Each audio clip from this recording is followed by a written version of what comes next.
देवी को देव सर का बुखार कुछ कम हुआ के? बुखार अब कम हो गया है।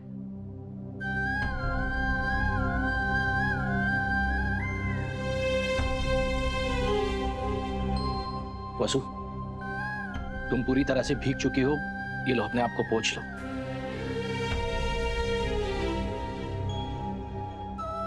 और चंद्रिका जी, आप इस वक्त बिल्कुल बीमार नहीं पड़ सकती।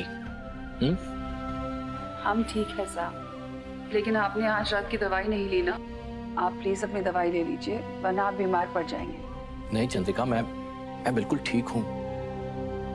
वैसे भी मुझे नींद नहीं आ रही। हम आपसे वादा करते हैं, कुछ भी होगा हम आपको तुरंत बुलाएंगे। आप आराम कीजिए।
अरे वसुधा, वो रसोई में चाय। आराम से, शायद ये लोग अभी सोए हैं। तो हम सब भी कौन सा कल सोए हैं? अब रसोई का तो देखना पड़ेगा ना। सुबह से चाय भी ना पी है मैंने। चाय के बिना तो हमारा दिन भी शुरू ना होता। अरे माता मैंने मारी सुन ली। अरे कहाँ हो सब लोग? आ जाओ, जल्दी आ जाओ। देखो सॉरी वासा, नींद टूट गई। हमारा देव अब बिल्कुल ठीक है, उसने आँख भी खोल दी है।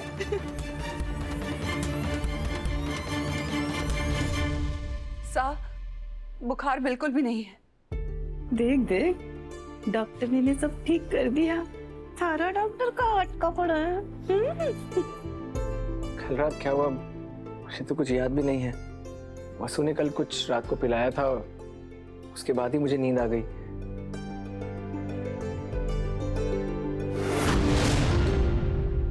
और मैं काफी बेटर फील कर रहा हूँ।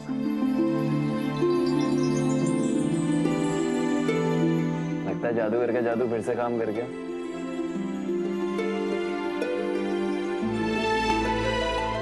जीती रहो बेटे। देवी हुकुम, मैं अपने घर जाकर नहा धो कर आऊं। आके देव सर ने नाश्ता बना दूंगी। रुको वसुधा,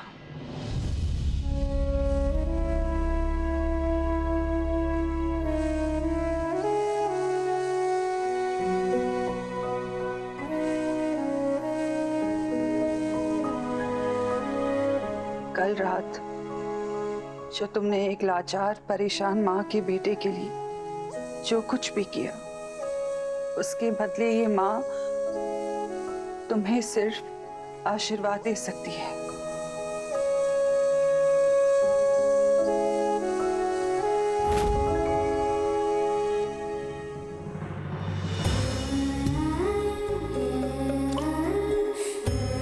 देवी हुकुम, आप क्या कह रही है? ये तुम्हारा फर्ज था। आखिर देव सर मारे भी तो। जानती हो, जब भी हम तुम्हारे जैसे लोगों को देखते हैं जो खुद से पहले अपने कर्तव्य को रखते हैं, तब हमें वो दिन याद आ जाते हैं जब हम खुद तुम्हारी तरह अपना कर्तव्य निभाने के लिए जी जान लगा देते थे।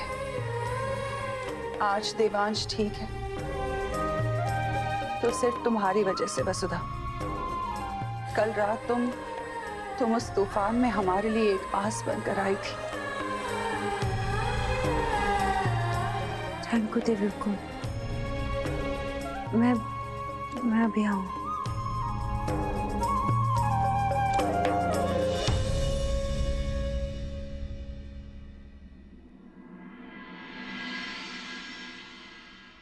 चंद्रिका, तुम भी चेंज करके फ्रेश हो गया। साव, बार बार हमारे देव पर जो परेशानी आ रही है उसके लिए हमें गुरुजी से मिलना चाहिए। मैंने ऑलरेडी उन्हें आमंत्रित कर दिया है।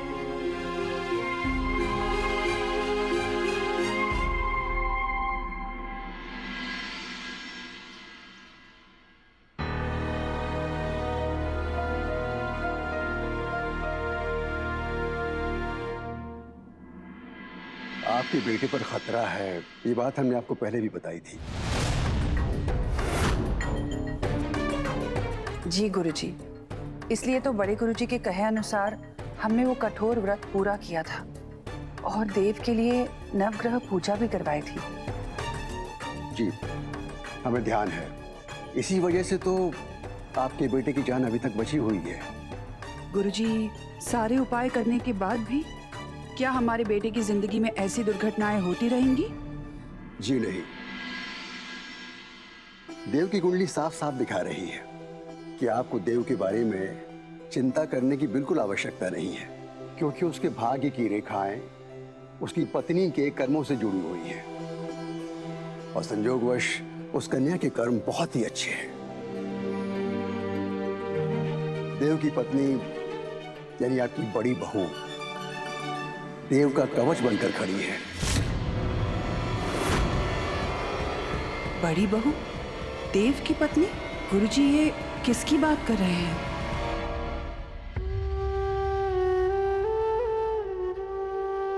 हे कान्हा जी, मैं आपकी बहुत बहुत आभारी हूँ। आपने हमारी सुहाग की रक्षा की। अपना आशीर्वाद ऐसे ही बनाए रखना भगवान। क्षमा कीजिएगा गुरुजी, पर हमारे बेटे देव की अभी तक शादी भी नहीं हुई है। अभी तो हम उसके लिए लड़की ढूंढ ही रहे हैं। हम जानते हैं चंद्रिका जी, शादी ब्याह का मतलब अक्सर हम गलत निकालते हैं। अग्नि के फेरे, मंगलसूत्र और सिंदूरदान को ही शादी नहीं कहते हैं। शादी तो जन्म जन्मांतर का बंधन होता है। ऊपर वाला सबकी जोड़ियां अक्सर यहाँ बनाकर भेजता है।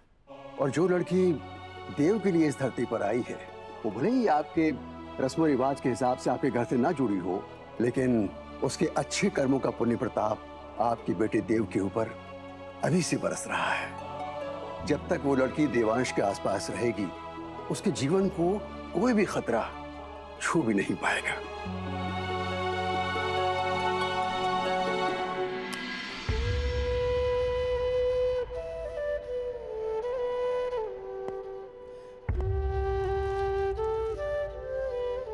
हे माता माई, देव सर पर आने वाली हर परेशानी आप हमारी झोली में डाल दीजिए। उनका सारा दर्द हमारे को सौगात में दे दीजिए।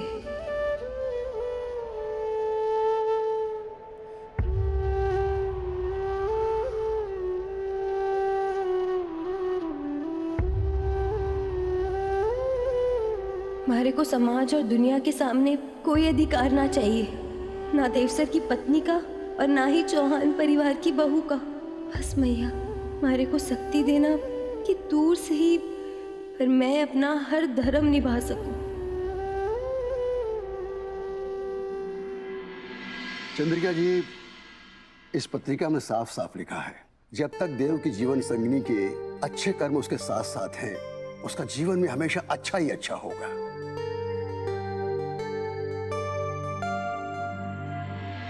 गुरुजी, आपको पत्री में ही पूरा भविष्य दिख जावे? मतलब के हुआ था, के हो रहा है और के होने वाला है, सब कुछ पता चल जावे क्या? सिर्फ पत्रिका पढ़ने से नहीं, बल्कि चेहरे के भाव, आंखों का तेज, शरीर की ऊर्जा, ये सब भी पढ़ना और भापना आना चाहिए। तो फिर इन्हीं से देव की होने वाली बींदनी का नाम भी पूछ ही लेती हूँ। गुरुजी, बताइए ना हमारे को कि कौन देव की सुरक्षा कवच है, कौन उसकी जीवन साथी है और कौन बिना ब्याह ही उसकी रक्षा कर रही है, बताइए ना। इतना बता सकता तो शायद आप इस घर में नहीं होती। ये तो विद्या है, बताने वाले को और सुनने वाले को दोनों को समझदार होना चाहिए। तो क्या फायदा, आप अपनी पत्री देखिए और हमारे को घर के काम देखने दीजिए। घर का काम ही कर लेती हूँ। चंद्रिका जी, मैं देख रहा हूं कि आपके मन में बहुत सारे सवाल उठ रहे हैं। बस इतना ही कहूंगा कि आप चिंता मत कीजिए और देवांश की शादी जल्दी से जल्दी कराने का सोचिए। मैं उसके लिए प्रार्थना करूंगा।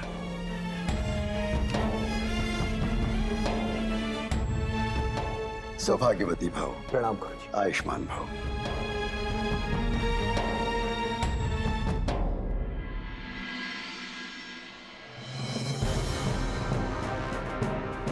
जिसे देखो देव ने कलयुग का राम कहकर उसकी आरती उतारते रहे। घर वाले तो घर वाले, अब बाहर वाले भी उसकी माला जपने लगे हैं। क्या हुआ काकी साहब, अब किसने क्या बोल दिया?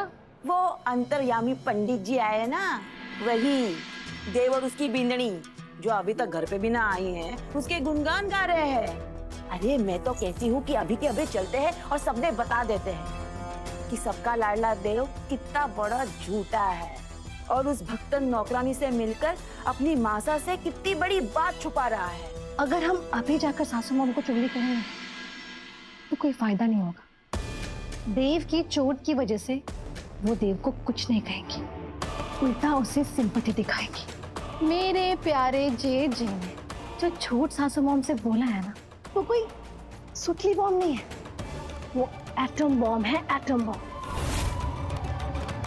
जो तभी फटेगा जिस दिन वो सबसे ज्यादा तबाही मचाएगा। आप बस देखते जाइए कैसे देव का एक झूठ माँ बेटे भगवान भक्त के रिश्तों की ऐसी की तैसी करेगा।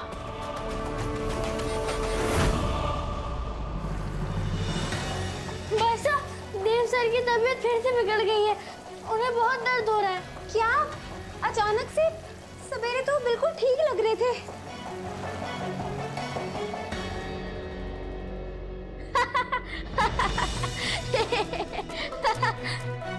क्या हुआ, तू हंस क्यों रहा है? आप तो देव सर का नाम सुनते बुलेट ट्रेन की तरह निकल पड़ती हैं। आपको उनकी कुछ ज्यादा ही चिंता ना होवे? रघु, तू चुप रह, कुछ ज्यादा ही बोलता है। क्यों, कुछ गलत बोला क्या मैंने? आप देव सर के एक्स्ट्रा परवाह नहीं करती हैं? बताइए। नहीं।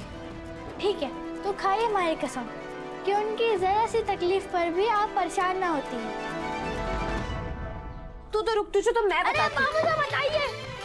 रघु, तू अरे पकड़ के दिखाइए।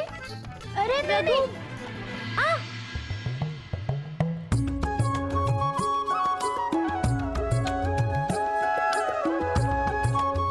कैसा है रघु? क्षमा करें जीजा जी। वसु मैं तुमसे ही मिलने आ रहा था। ये देखो, जी योगी है। ये हमारी शादी की पहली कुंकु पत्री है। I'm sorry, मैंने तुमसे बिना पूछे डिजाइन फाइनल कर लिया, लेकिन एक बार देख लो, अगर कुछ पसंद नहीं आएगा तो हम चेंज करवा लेंगे। अरे कंवर जी, आप कब आए? बाबू साहब बस अभी आया। वो क्या है कि शादी का कार्ड आ गया था तो दिखाने के लिए आया था। देखिए। हमारे को भी दिखाइए। अरे गुलकी की मंजूरी के बिना भाई साहब का कार्ड फाइनल कैसे कर दिया? तो तुम दोनों ही देख लो पहले अच्छे से। हाँ, बाद में देख लेंगे। हमारे को तो ये कुमकुम पत्री बहुत अच्छी लगी। चलिए हमारे साथ चलिए। शादी की पहली कुमकुम पत्री कायदे से तो भगवान के चरणों में ही रखी जानी चाहिए। जी बाबू साहब, शादी की शुभकामनाएं, देरी क्यों फिर? चलिए आइए। रघुड़ा, तू गुलकी का ध्यान रख।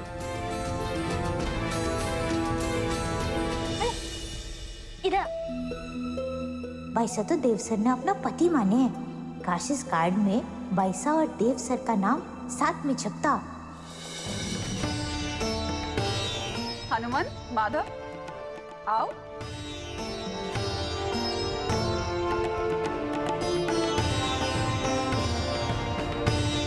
हुकुम, यो हमारी छोरी के ब्याह की पहली कुमकुम पत्री है। कल से गणेश पूजा वगैरह भी शुरू हो जाएगी और फिर देखते ही देखते ब्याह का दिन भी आ जाएगा। इसलिए ब्याह का पहला न्योता हम आपको देने आए हैं। अरे मोगरे के लोग अकल से थोड़े कम हो गए के? शादी की पहली पत्रिका भगवान जी को ना चढ़ावे है? वही तो करने आया हूँ मैडम। ये घर हमारे लिए किसी मंदिर से कम ना है। और वसु की भगवान भी तो देवी हुकुम ही है। इसलिए इस पहली कुमकुम पत्री की जगह तो यही हुई ना। तुम दोनों बाप बेटे ना, ड्राइवरी और रसोई का काम छोड़ ही दो और मक्खन की फैक्ट्री शुरू कर दो। पूरे दिन बस भाभी सा ने मक्खन लगाते रहो और भाभी सा थारी सारी मुरादें बस पूरी करती रहेगी। सारिका, तुम्हें कभी भी समय और जगह देखकर बोलना नहीं आया, इसीलिए तुम में और भाभी सा में जमीन आसमान का फर्क है। अरे मैं तो बस सारिका, हनुमान, हम वसुधा की शादी के निमंत्रण का इंतजार कर रहे हैं। जोड़े में जाकर देवी हुकुम को खुद अपने हाथों से पहली कुमकुम पत्रिका दे दो। जाओ। वसु,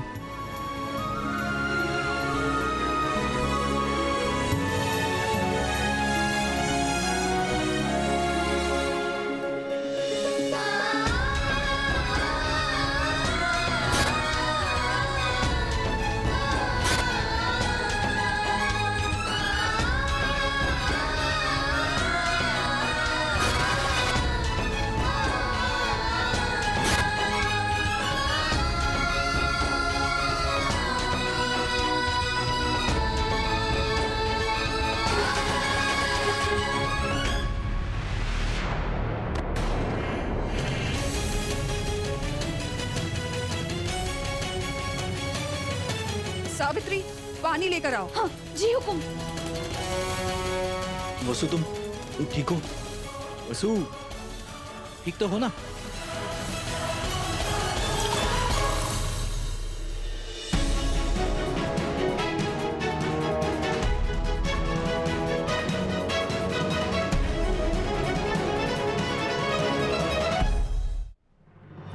अरे वसु, वसु बैठ जाओ।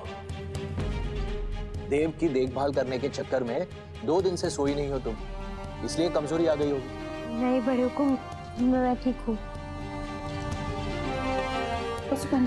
हाँ। वसु, तुम बैठ जाओ। ये कार्ड हम दोनों की तरफ से दे दूंगा। हाँ हनुमान, बिठाओ इसे।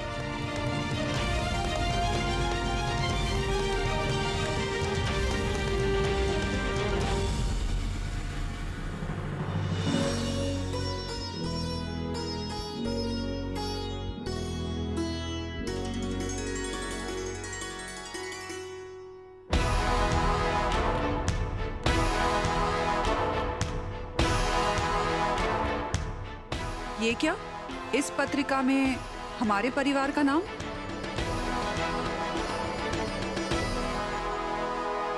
मैम, वसुधा आपको भगवान मानती है और मुझ जैसे अनाथ को आप सब लोगों ने वसु के लायक समझा, मुझे अपने परिवार का हिस्सा बनाया, तो हमारे लिए तो थे सगड़ा ही हो और आपका नाम तो होगा ही।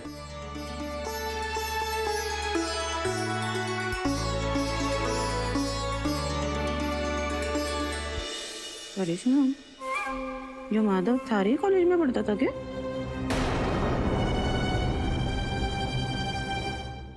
दिखाओ ना बाबा था, देखना है। हमारे को देखना है, दिखा ना। लो, दे रे अभी दे।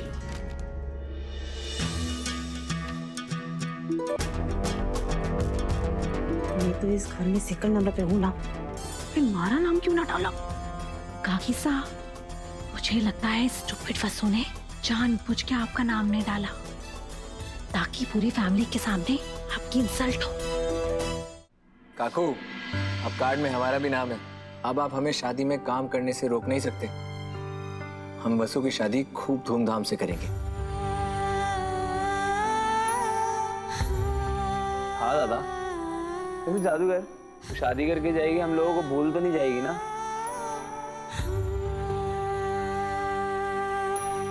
मैं सबको कैसे बताऊं कि हमारा ब्याह तो देव सर से हो चुका है। अब मैं माधव जी से शादी कैसे कर लूं? हमारे को देवी हुकुम को ही वो सच बता देना चाहिए था। जादूगर तुम वो कर रही है? अरे पगली, अभी तेरी विदाई में बहुत टाइम है।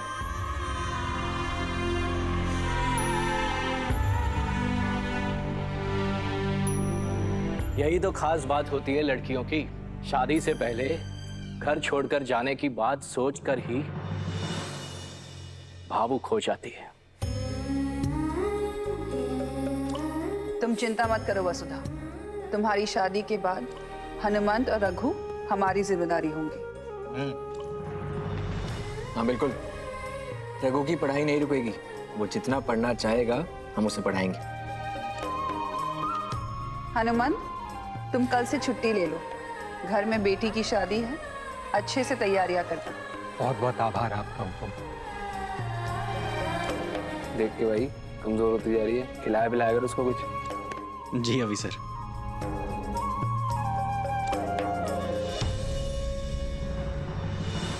रुको।